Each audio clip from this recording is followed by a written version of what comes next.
This segment sponsored by GBMC Healthcare.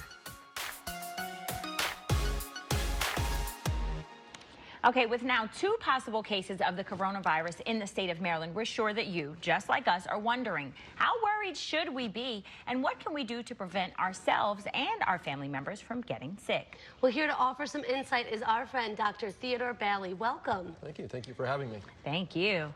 Okay, coronavirus, hot topic. Tell us, what is it?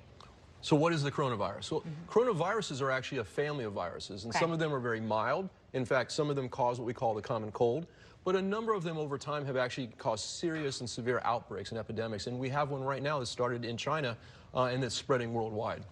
So what are some of the symptoms of the coronaviruses?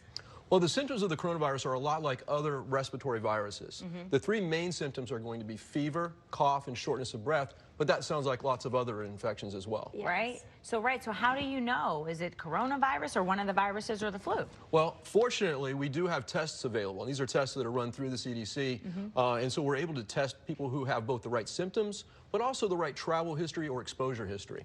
Right. So speaking of exposure, how are these viruses transmitted?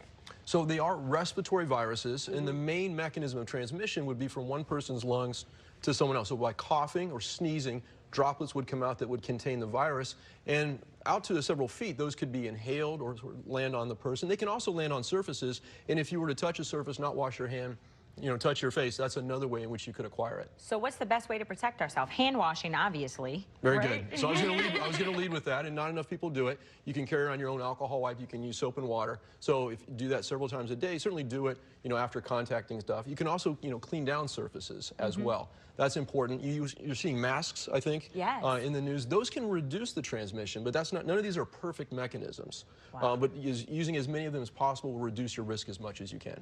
And what about, we're all shopping online nowadays. What about packages that are coming to our house from China?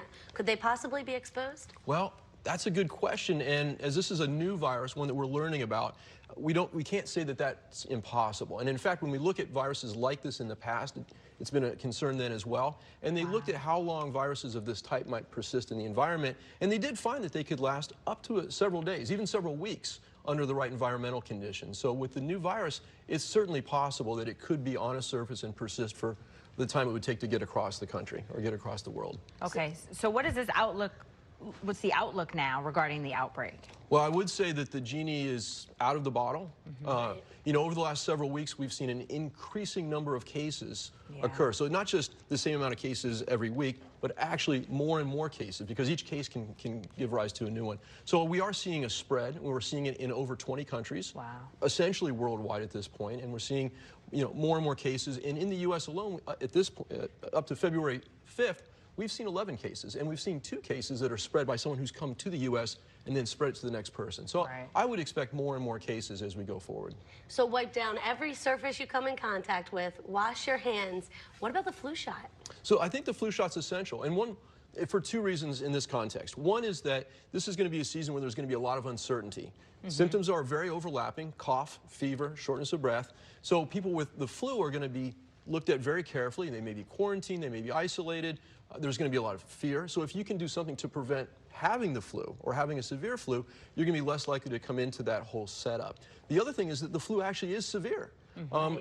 We talk about, with the coronavirus so far, 24,000 cases and somewhere in the vicinity of 500 deaths. Wow. That's not good. But with the flu in the U.S. alone so far, we've already had roughly 180,000 hospitalizations and 8,000 deaths. So if there's something you can do to make yourself less at risk of a severe flu or even dying from the flu, it's worth doing, and the vaccine is the most powerful way to do that.